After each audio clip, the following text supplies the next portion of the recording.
Ladies and gentlemen, boys and girls, children of all ages, this is the greatest time of the day. From the center of the universe, New York City, it's the main event you've been waiting for.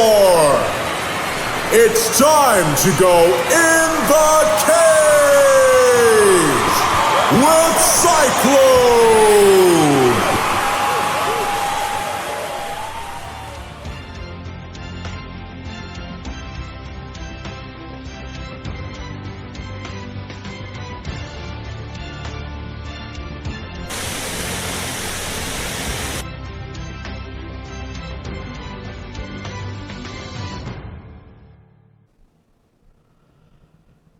And that's right.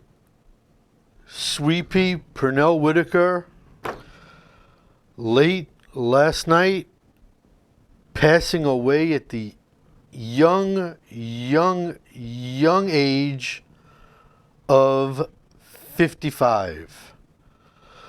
Welcome everybody back to In the Cage with CYCLONE. I am your host, your messiah for the 60th time, CYCLONE. At least that's what mommy wrote on my label on my underwear. Anyways, yeah, man. To be much back on a serious note,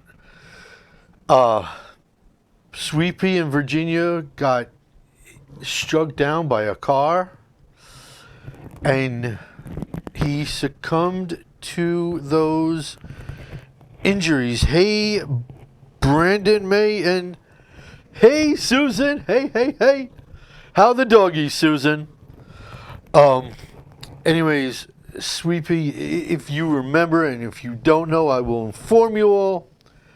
A 4-division Hall of Fame champion. Lightweight, light welterweight, light middleweight. Could have possibly gone for a 5th, but look, is what it is. How many people can say they were 4-division champions in boxing? And it is an absolute shame. There was nobody nice. I've had the honor and the thrill of meeting Sweepy twice, and the second time was about 18, 19 years ago. Could not be nicer, and it really is a shame. 84 gold medalist in the Olympics. Known for his war with Julio Cesar Chavez. Despite what the judges said, it was not a draw. Sweepy won. His battle with Oscar De La Hoya, once again, despite what the judges said, he won. And it's a shame. It really is. Struck down. 55 is young, especially since I'm only 48 years old. So. And to go out like that, nobody should go out like that. But it is what it is. We have so much to talk about. There was so much boxing to get to. Besides Sweepy, the news this morning, so much wrestling to talk about, and a whole heaping lot of MMA stuff to get to too. But guys, I need you all seriously to share, okay? Please share the show. It's really important to me. Check out CycloneComedy.com. Check out Psyche Prods on Facebook. Enter a raffle so you can win a free prize. And of course, guys, seriously, summertime is here. Whoop, whoop, hot weather, whoop, whoop. You're going to want t-shirts. And effectiveaggression.com, you have a whole plethora of t-shirts to choose from. So go check out Effective Aggression. And we're going to kick it off with the sweet science when we come back right after this. This is Frank Edgar. This is the Barbarian Tim Bosch. I'm World Series of Fighting undefeated lightweight champion Justin Gaethje. MMA legend, UFC Hall of Famer, Iceman. Check it out. And if you got the guts, step in the cage with CYCLONE.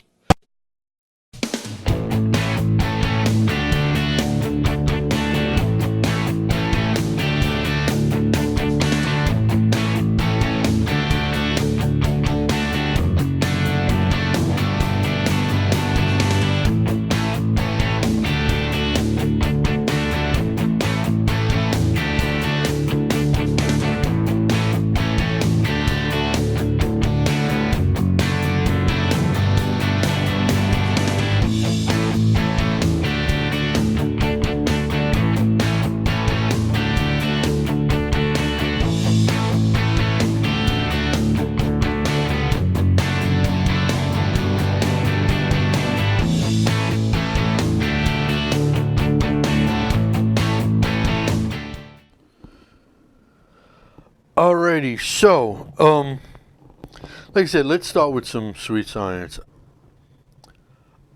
Amir Khan.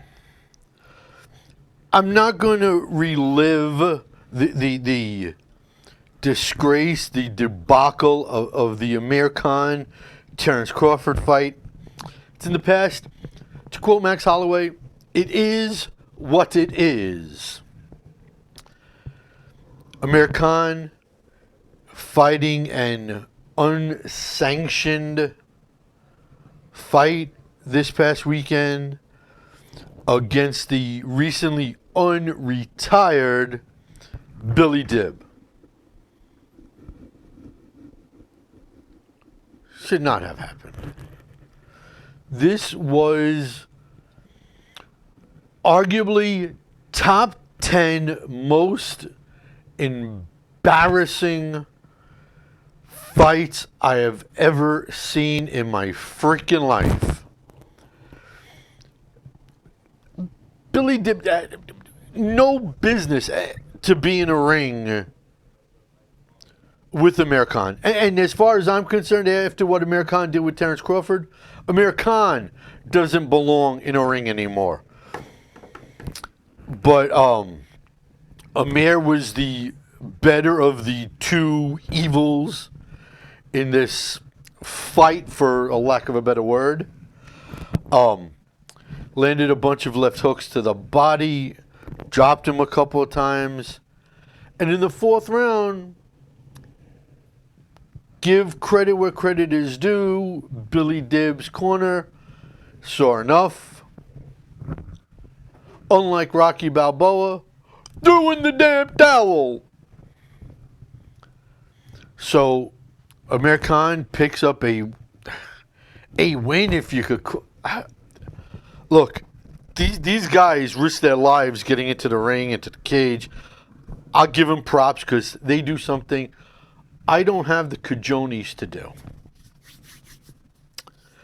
But this should not have happened.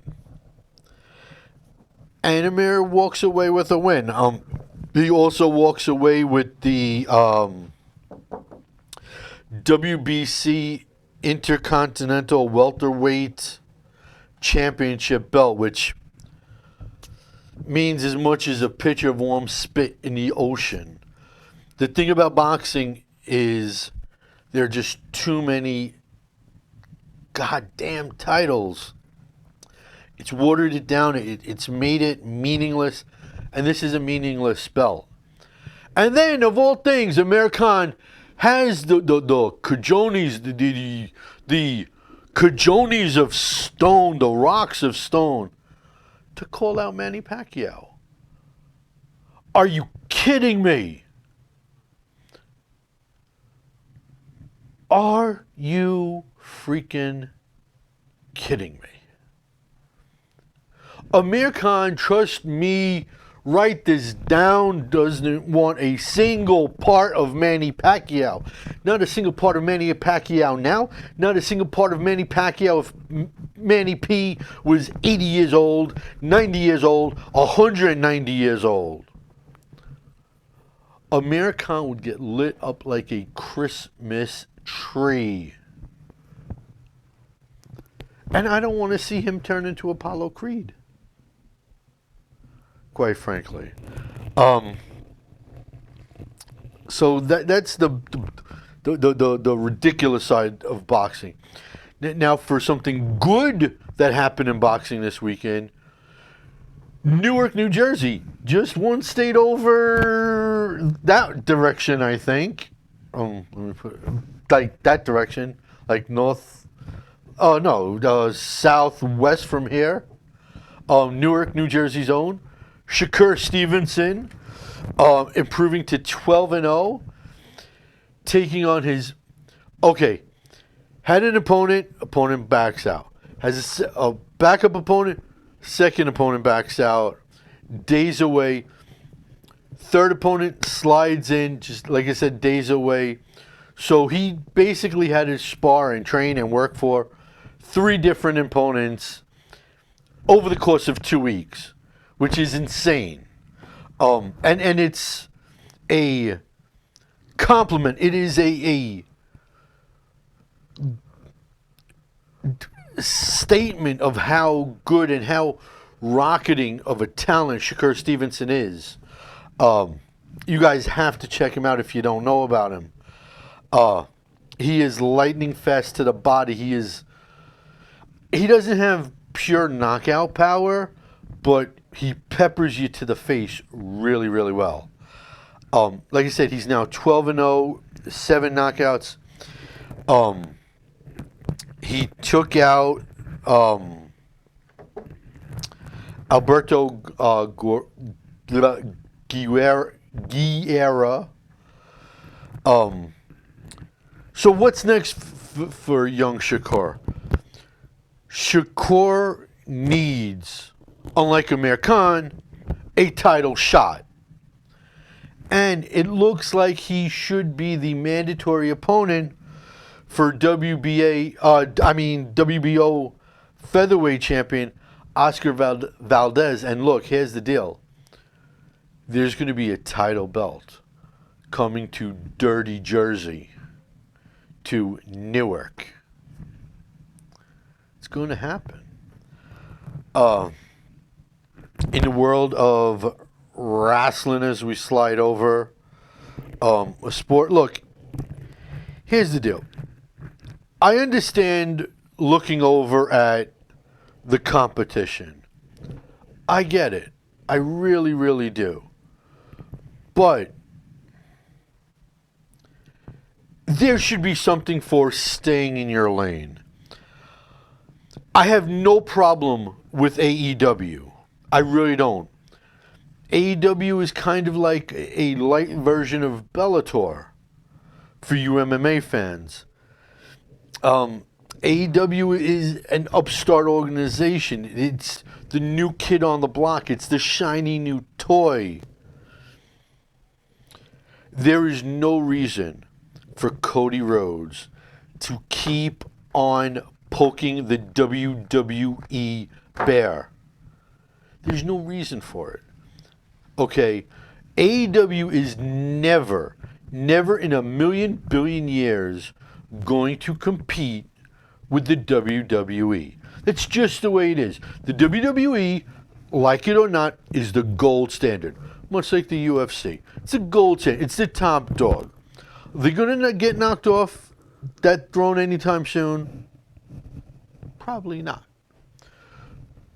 Are they going to shake things up? Are they going to close the gap? Absolutely. This fall, they head to TNT. It's going to be interesting to see if all these AEW fans actually do head over and start dropping cash to TNT. That being said, Fight for the Fallen, you can't not like a card in any sport where 100% of the money goes to charity. You can't argue that. Okay, it's a no-lose situation for the company. Okay, it's just oodles and oodles of good press for them. That being said, AEW's last card, they stepped back. This time, they stepped right back up. So we call that last show a little bit of a hiccup. I think the buy-ins for this card, they set up some very interesting storylines moving forward. Now, where they go from here, who knows? I hope it's a good spot that they go to.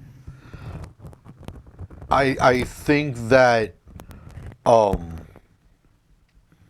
even though the buy-ins were stiff at times, just because it does set up those future storylines and the future direction of where they're going to go with things, I'll allow it. I'm not going to whine and bitch about it. I do think that the Lucha Brothers can do no wrong for the company, just like the Young Bucks. And it's going to be interesting to see what happens when and if that AAA tag team title fight happens. That being said, I think Kenny Omega is the perfect face for the organization. Yeah, Cody Rhodes is, the guy in charge. He's calling all the shots, basically. I would like to see Kenny Omega go do the talk show circuit. I would like to see him push the company. They can do to Kenny Omega what the WWE did with The Rock, did with Stone Cold Steve Austin, what they did with Taker. And speaking of Taker, God, that WWE card last night. Oy. Look, the WWE is what it is. All right. Taker found the fountain of youth for a night.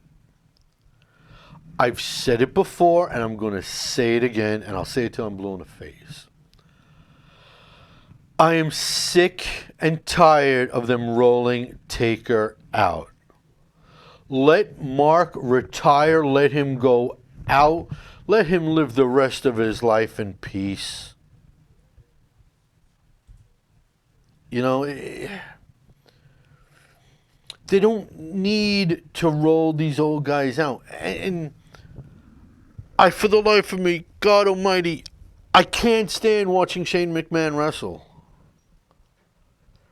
I can't. I'd rather vote for a Democrat. I really would. I can't. Jeez. I don't get it. I really don't. And Rudy Asher, if you're watching now, join the thread and let me know what in the world is going on, because I don't get it. Now, I think the Revival and the Usos, solid pace. Great matchup. Really enjoyed it. I like where they're going with it. What I'm not a fan of also, you know what, Dennis? They would carry out Andre the Giant's dead corpse right now if they could dig up the body. If they could get near his grave, they would dig him up and bring him back out right now. Okay? And I don't know how bad time has done with his corpse, but I just don't get it.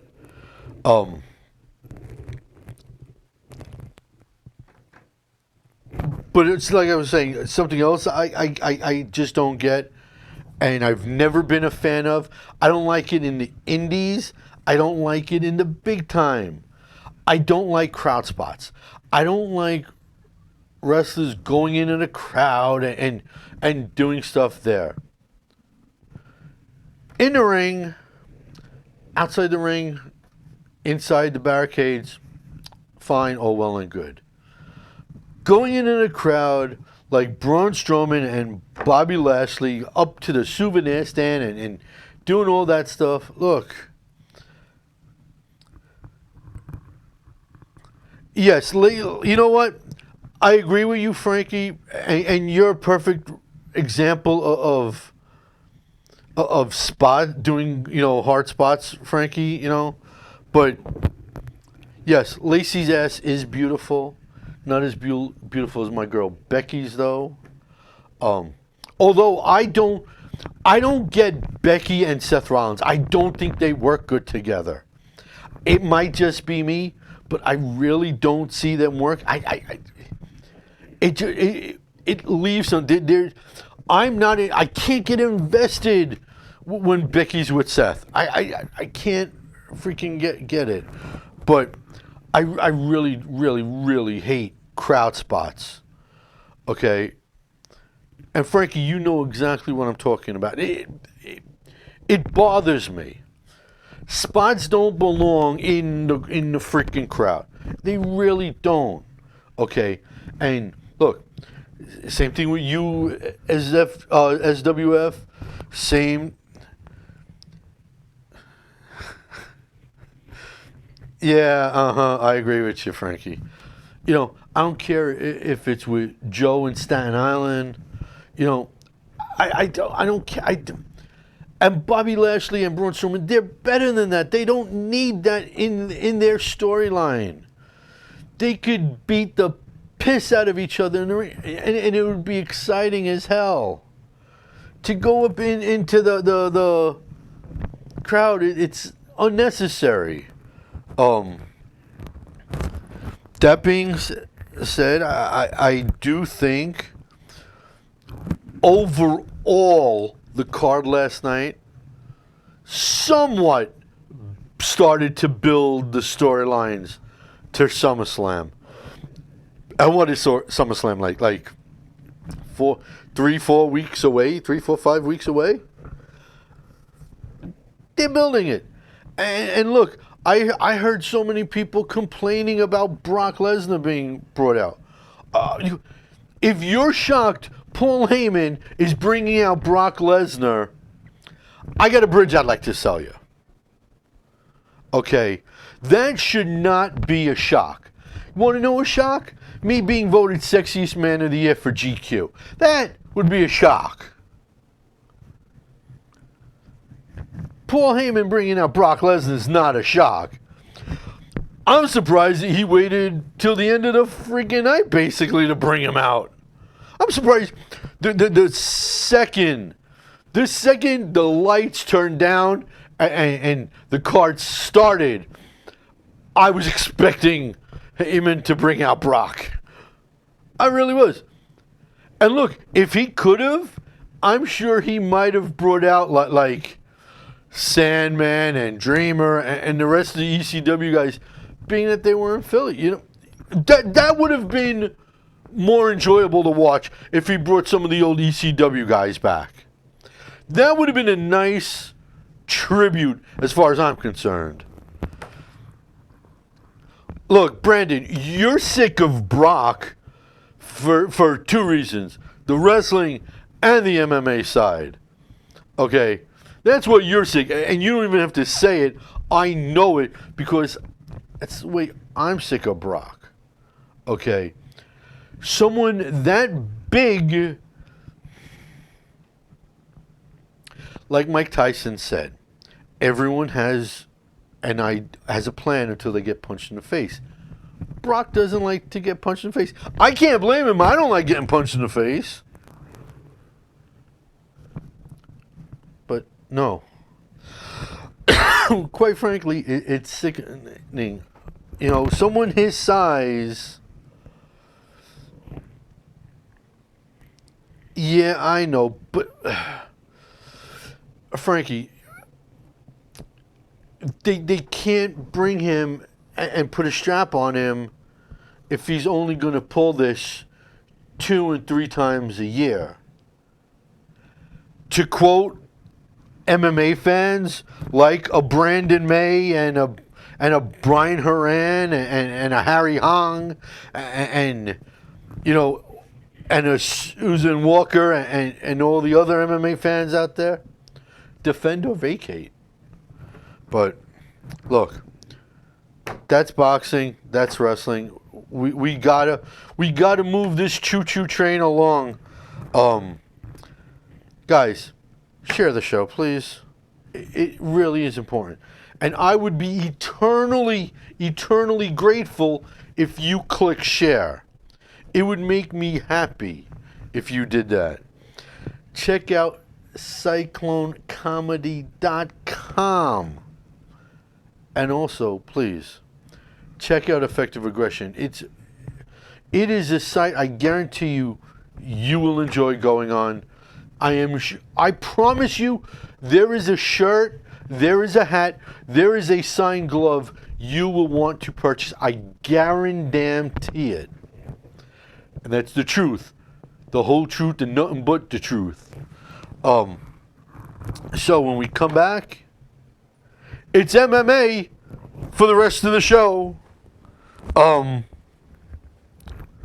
kick it off after this. Hi, I'm Jim Miller. This is Dan Merigliotta. I'm Derek Brunson. I'm Nick the Carney Lentz, and you're locked into the cage with Cyclone.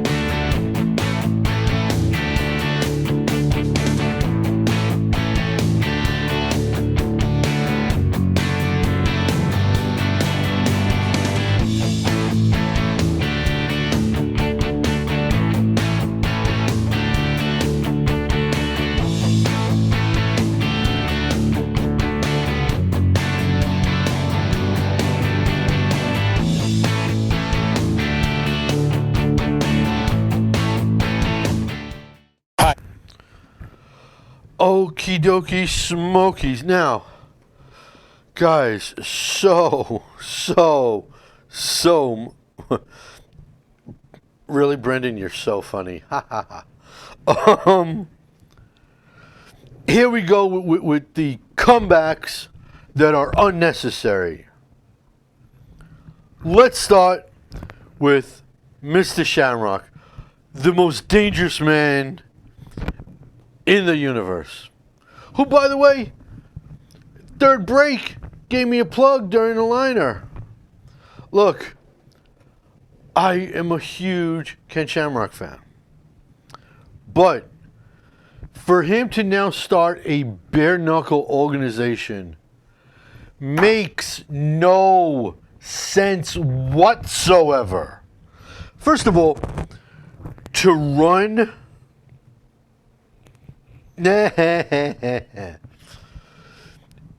to run an organization, you need capital. You need an incredible amount of capital. That makes no sense. Because I can assure you, I really don't think, despite him charging $25 per autograph at shows, I don't think he has the capital. He is a bad dude, but he doesn't need to start his own organization. Look, if he joined forces with Bare Knuckle Championships, Bare Knuckle FC, I have no problem. I would have no problem with that. Okay? I would think that would be a great move. Look, Rumble Johnson's part of the company. Let Ken Shamrock be another. No, they are good, but you know what? They could use another brand ambassador. And to have Shamrock as a brand ambassador, I would have no problem with it. I would love that. Okay. But him starting his own company, it's only going to suck money from him, and it's going to put him behind the eight ball in his life. And speaking of comebacks, making another comeback is the Huntington Beach bad boy, Tito Ortiz. Even though he said after the Chuck Liddell debacle that was it, he was done. He's taking on Alberto Del Rio at a 210-pound catchweight fight. Now look, Alberto Del Rio is an athlete. Pro wrestler, MMA fighter. He boxed in Mexico. He's a well-rounded athlete. Can't take anything away from Alberto Del Rio.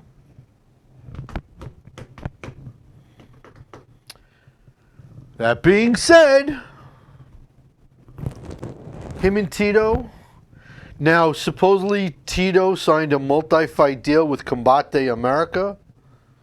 Let's remember though, Tito signed a multi-fight deal with Golden Boy, and Golden Boy MMA is dead.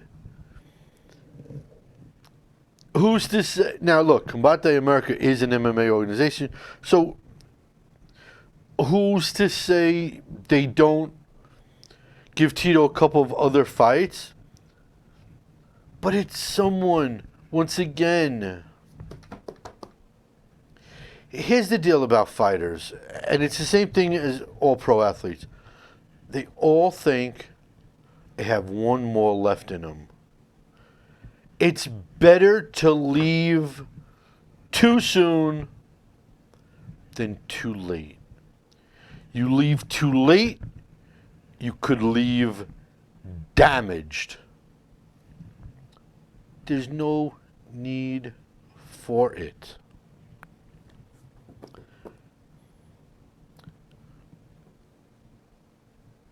That was, you know what? Let me tell you something, Brandon.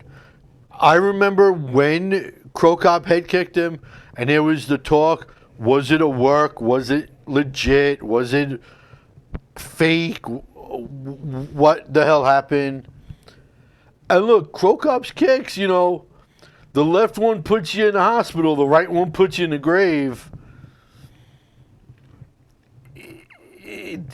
There's just so much to... There's so much to think about when doing this at the advanced age these guys are. Okay. And recently, Alexander Gustafsson said he might want to come back. Now look, those on the inside of MMA and those with knowledge of Team Alpha Male and the UFC know Urijah Faber, even though he said he retired, and we all knew he wasn't retired. He was taking a break. Okay, he needed to refresh himself. I got no problem with a fighter taking a year or 2 or 3 off and coming back. Just say, my body needs a rest. Don't drop the R word, okay, and then come back. If you're saying retire, stay retired. Because here's the thing with Faber. A rush to put him in the Hall of Fame, and now he comes back. I would think it would be a better move for the UFC to immediately institute the following rule. To be eligible for the UFC Hall of Fame, you must be retired 10 years, because no fighter is coming back after a 10-year break. Outside of Chuck Liddell, who He is my ride or die. He is my man crush. I'm not going to talk bad about him. 10 years away, nobody's coming back from. Okay, especially if a fighter walks away at, say, the age of 36, 37, chances are them coming back at 47, 48-ish, slim to none. Those are years where a human body just goes down in every level where they're not going to be able to compete at that high of a level. Now, if they want to go on the indie circuit, no problem. It's not a fake retirement stunt. Some guys just retire and they can't live with being away, and they get that itch, that fire in the belly, and they realize they still have some more left in them. And like Rocky Balboa said, who gives who the right to tell someone to retire, and not be able to do what they want to do? Just don't say that word. Just say, I want to take a break. And I'd be all for that. Now, Chad Mendes is someone who is retired and he's not coming back. You know why? Because the guy has a business where he's making 3 times the money that he ever was in the UFC. He's now running his own fishing and hunting expedition. If you guys don't know, Chad Mendes is a hunter, he is a fisher, and he loves to on his YouTube channel, he loves catching, carving up, and then cooking wild game. I wasn't a fan of Chad Mendes, the fighter, but I'm a fan of Chad Mendes, the hunter and the fisher. This guy has his head on straight. He knows when to walk away. And technically speaking, that's why you notice Connor's never said the R word. If you notice, now look, Connor's making money left and right, okay? And that's what Chad Mendes do. A lot of these guys are smart. And to get back to Faber, Susan, no, it wasn't a fake retirement, but I think for Urijah, it was more of just, I want my body to rest for a while. But he used the R word. He had his final fight. The UFC set it up, his last fight, in Sacramento, California. Okay. They made a whole big shindig about it fight week. They rushed to put him in the UFC Hall of Fame. And he comes back. I have a problem with it. I really do. I don't like when guys that come back are in the Hall of Fame. Hall of Fame should be for those that are never again competing actively. Unless they're on the indie circuit. If guys go on the indie circuit, boom. Yeah, Connor's said the R word a couple of times, and that's just a money ploy, all right? That's just him saying, hey, I'm retired, all right, you guys can't have me no more. And on the bottom, on the down low, it's give me more money and I'll come back. That's what that is, Susan. Speaking of someone making a comeback, Leslie Smith. Holy Toledo. Leslie Smith, 2 years away, comes back for Bellator 224 and lights up Sinead Kavanaugh. Damn, she had no ring rust. I would have figured she was slowed down a little bit. There was a little something set up. No way. No way, man. It is it is beautiful to see Leslie Smith back. And she is now on pace to go after Julia Budd, who lit up Olga Rubin. Oh my God. What a freaking right-handed punch to the body that just Olga, when you can punch somebody to the body and their body just,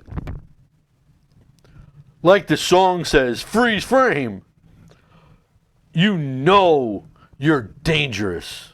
You know you're badass if you can do that. That's what Julia Budd did to her. Now look, Leslie Smith is now in line, like I said, to get a shot at Julia Budd. She should technically be next. Does Cyborg, who has uno fight left, and that's with Felicia Spencer, then go to Bellator? As a matter of fact, I can see a world where Bellator signs Chris Cyborg, signs Megan Anderson, signs Felicia Spencer, and just takes all the UFC female 145ers, because that is something the UFC has the ability to do. And I'll tell you one better. Add Aspen Ladd into that, because Aspen Ladd should never again fight at 135. She should absolutely never think about 135 again. Okay? I get a better chance of being 135 pounds than Aspen Ladd. I don't like it. I think that if Aspen doesn't want to move up to 145 and stay in the UFC, if the UFC is going to be in the 145 business, let her sign with Bellator. Let her go. Or, one better yet, add another 10 pounds. PFL, $1 million prize for a champion, 155-pound female lightweight division.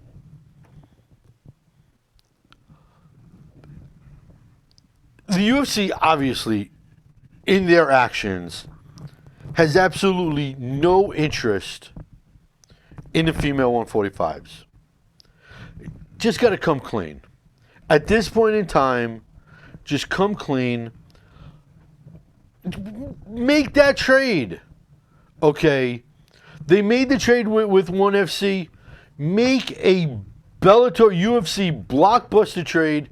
Trade the female 145ers to Bellator for I don't give a damn who. It makes sense. Bellator runs a better female 145 division. Okay?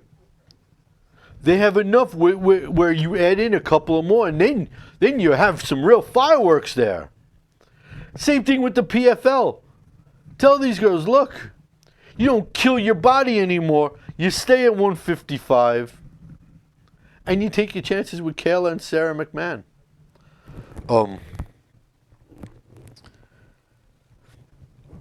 If you think, by the way, Eddie Alvarez, speaking of trades and ONE FC, if you think Eddie Alvarez got his ass beat in his first fight, no, she can't, Brandon. I've spoken to her twice about it already, and both times she walks around at 175, 180. So she's happy at 155. And she has no interest in 145. She definitely has no interest in 135. Now, Eddie Alvarez is going from the frying pan into the oven, my friends, because he is taking on in the lightweight Grand Prix at ONE FC on August the 2nd, Edward Folyang. Now look, there are a lot of deadly fighters in ONE FC. And you know what? Edward Folyang is one of them. It's that simple. He is one of the baddest asses on the planet. Okay? And Eddie Alvarez is walking into a trap. The line in Star Wars, it's a trap! It's a trap! I don't see Eddie Alvarez winning this fight either. And if he goes 0-2 in ONE FC, you're going to hear the birds talking, the birds chirping. Oh, he was the talent here. He was the talent in Strikeforce. He was the talent in this one. He's the underdog, the underground king. And he gets lit up twice at ONE FC. It is so dangerous for him. I pray for Eddie Alvarez. Now, you know what, guys? I got to ask you. And he really does, Susan. It's tougher than tough. It is incredibly tough.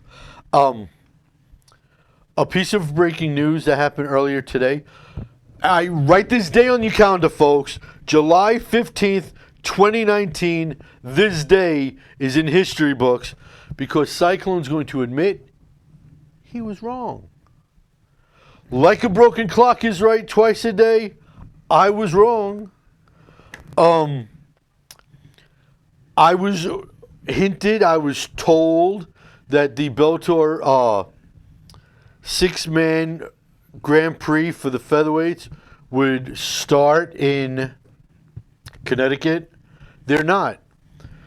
The first round, now separated on 2 cards, originally was supposed to be all on 1 card, is now all going to be in California, early September, the end of September. And then once the first round is done, Scott Coker, 1 second, I got to do this. Sorry, I swallowed a belch, which totally disgusting. Scott Coker earlier today announced that then the 8 remaining fighters are going to come into the LA DAZN studios, and they are going to have an NBA draft type lottery where you get to pick your opponent. And that's the way the rest of the brackets and the rest of the Grand Prix gets decided. That is that's nuts that you get to pick your opponent. Because remember, you only get to pick your first round opponent then. You got to worry about that second round and that final, who's in your side of the bracket. And the big shock that of the Featherweight Grand Prix is no Aaron Pico. Scott Coker said that they want to hold Aaron Pico back. They still believe in him. They just want to hold him back just in case. But that is the Featherweight Grand Prix for Bellator. So guys, do me a favor, really fast, as we start to wrap this shing-ding up this week for the 60th time. Click share, please. Please. Pretty please. Check out Psyche Prods on Facebook, like I said, and you can enter a raffle with a prize. I give prizes away all the time for free. And check out effectiveaggression.com. You won't be disappointed, I promise. Now, when we come back, it's game time right after this. I'm Dennis Bermudez. Hi, I'm a creepy Ian McCall. Yo, I'm Kelvin Gastelum. This is Mark Goldberg. Yo, I'm the world's most dangerous man, Hall of Famer Ken Shamrock, and you're getting tapped out in the cage with CYCLONE.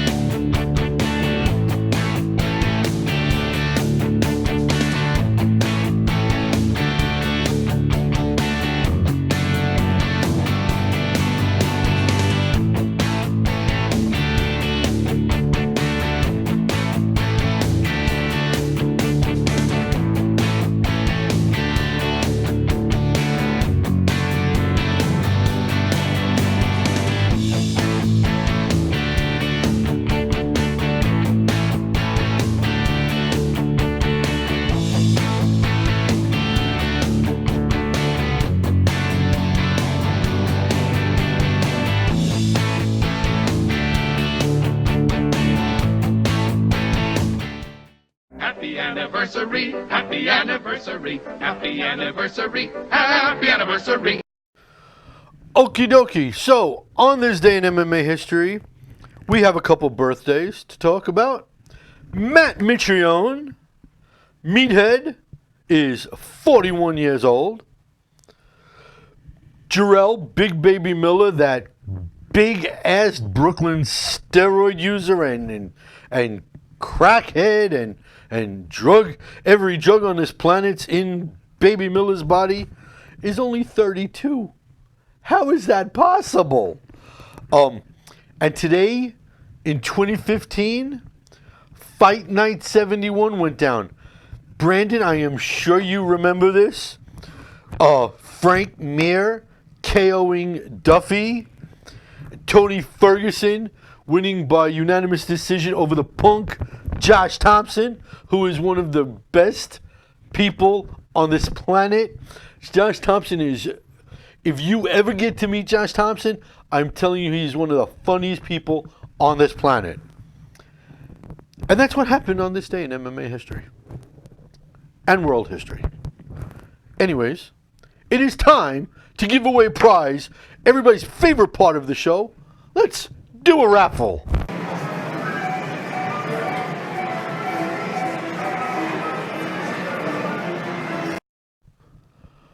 Alrighty, we have 5 questions this week, ladies and gentlemen. Question number 1 comes from Mr. Rudy Asher. Do you think Faber should fight Cejudo? No. No. As a matter of fact, I got put in Twitter jail this week because I tweeted something really not nice to Henry Cejudo. By the way, in case you guys don't know, Twitter jail is better than Facebook jail. Anyways, no. The first 2 people online for Cejudo is Joseph Benavidez and Aljamain Sterling. Those are the first 2. Nobody else gets in line ahead of those 2. That's saying that Henry keeps both belts, which I don't think he should. But no, he shouldn't fight Faber. Question number 2 comes from the Chi-Town Heat man himself, John James, my dear friend. What MMA champions do you think could be successful if they went into boxing? Kenny Hodgkins, he should get a shot. Who could go into boxing? I think Max Holloway could go into boxing and be successful. I think Amanda Nunes. I think Julia Budd. I think Horiguchi. Yeah, that's. Moving along, number 3. We got to do this fast. Kenny Hodgkins question. Do you think the UFC will ever do what the WWE and DAZN does and get rid of pay-per-view and switch to a monthly subscription service that gives you access to all their events? No, that was supposed to be what UFC Fight Pass was. That was the original intention. Question number 4 comes from Susan Walker. Who wins between Faber and TJ not on steroids? I don't know if that's going to happen because I don't think Faber will be around when TJ comes back in 2 years. But I think Faber would win. Question number 5 comes from Brandon May. Do you think Herb Dean is ruining fights with bad stoppages? No, it was not a bad stoppage. He saved Aspen Ladd's life. There. Now, let's see who wins a prize. Really fast. It is going to number 5, Brandon May. Congratulations. You win. Herb Dean didn't stop you from winning. You win. Now, guys, next week, we got lots of boxing to go over. We got Teofimo Lopez. We got the fight of Davids, Price and Allen. We got Pacquiao and Keith Thurman going down. Just seconds away from the Newman Show, right here on Strong Island Television. Guys, until next week, I'm Cyclone saying, just because you are not an athlete doesn't mean you cannot be an athletic supporter. Until next week, boom shakalaka, everybody.